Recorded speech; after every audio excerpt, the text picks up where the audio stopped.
Welcome to Danger, the channel where we dive into the world's most chilling true crime stories. Please like, subscribe and hit the notification bell so you can get notified every time we post something.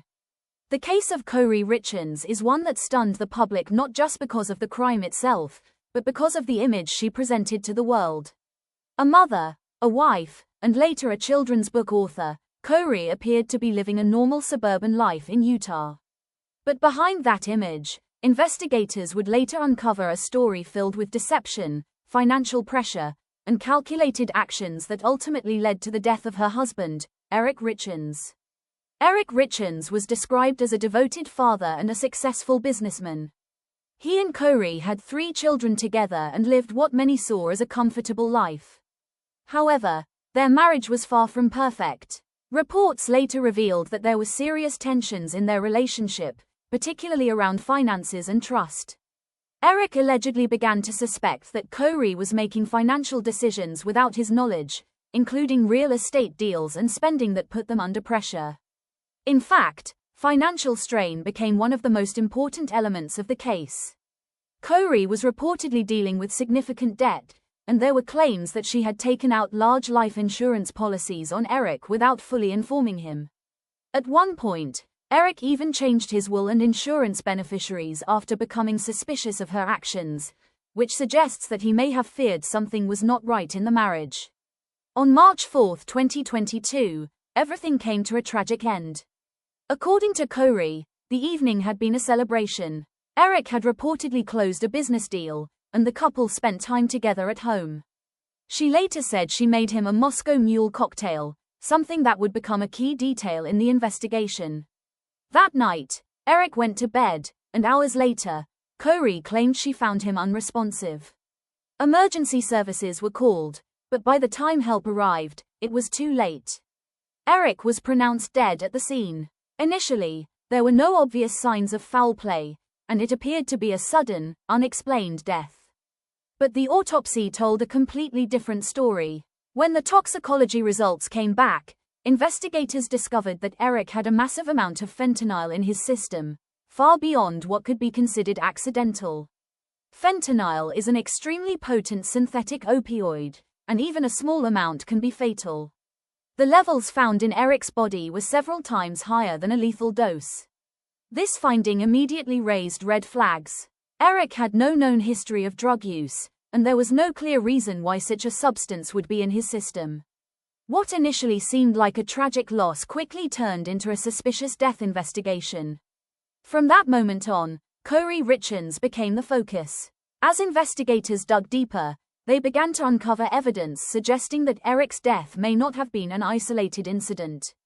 There were allegations that Kouri had tried to poison him before. One of the most alarming incidents reportedly took place on Valentine's Day in 2022. Eric became extremely ill after a meal prepared by Kouri. He survived, but the symptoms were serious enough to raise concerns later when the case was reviewed.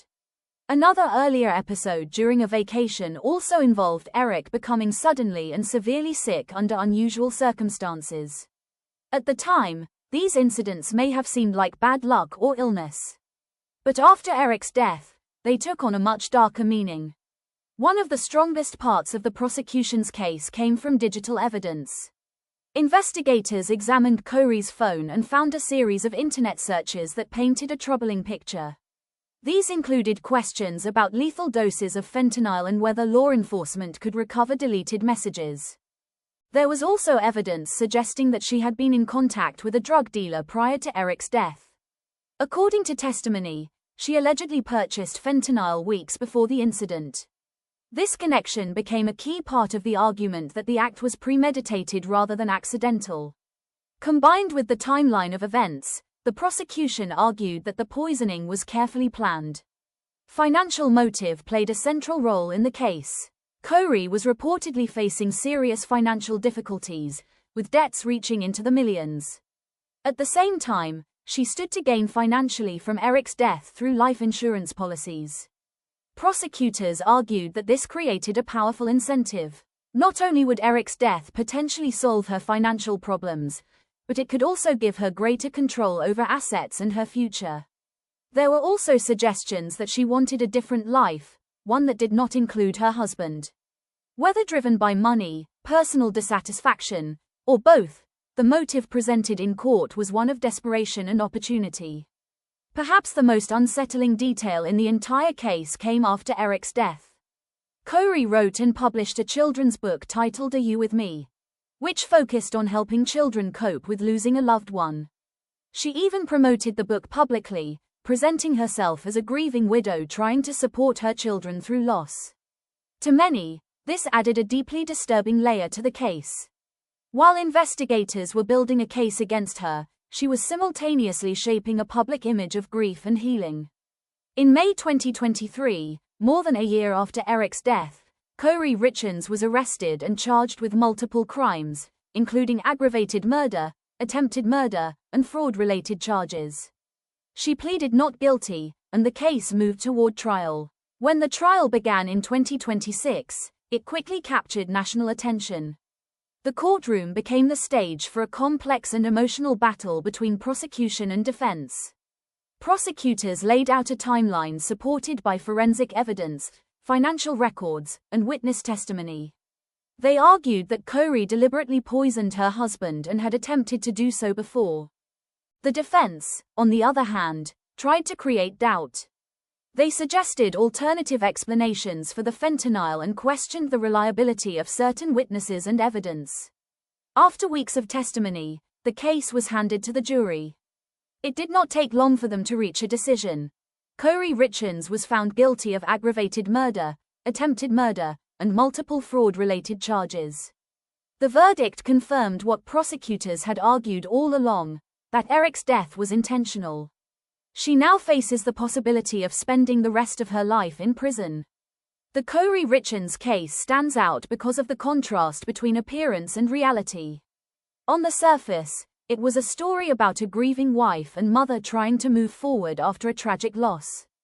But beneath that surface, investigators uncovered a completely different narrative. It's a case that forces people to question how well they truly know those closest to them. It also highlights how financial pressure, secrecy, and broken trust can escalate into something far more dangerous. Some of the most chilling crimes are not committed by strangers, but by the people we trust the most. Thank you for watching. If you want more factual and respectful true crime content, please like, subscribe, and share. And as always, stay safe.